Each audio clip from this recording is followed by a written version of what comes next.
We have a constant aphid battle going on around here. In this greenhouse in particular, we have ants that harvest aphids year-round. They are so frustrating, but we may have a game changer. We've been using a multi-purpose approach with diatomaceous earth.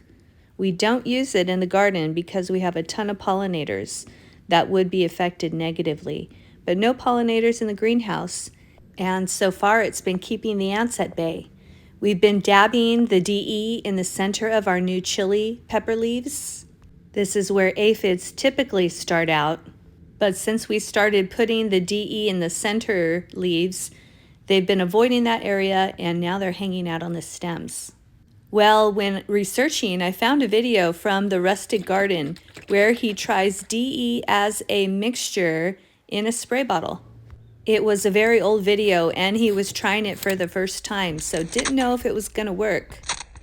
These little powdery circles are all very sharp, making the plant uninhabitable for pests.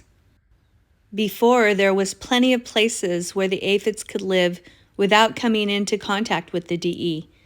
This is going to be way more effective over the Bronner soap and water spray because it also affects the ants that are harvesting aphids. And it's going to make things a lot easier when battling pests in the greenhouse. This purple jalapeno chili pepper had all kinds of aphids all over the stem, and now they're gone. Diatomaceous earth are fossilized remains of aquatic organisms called diatoms. So it is an organic option for battling soft-bodied pests like aphids and ants. This tomato plant had whiteflies on it, sprayed the leaves, whiteflies are gone. Unfortunately, DE can harm our pollinators, so definitely have to be cautious when using it. Diatomaceousearth.com says it is not effective when wet, but it is effective once it's dry again. So mixing it in a spray bottle with some water is a great way to apply it evenly. You can't tell because there's DE on the leaves, but this is a super fun variety. It's a variegated jalapeno plant. It's going to be such a beautiful plant. Can't wait to taste the jalapenos.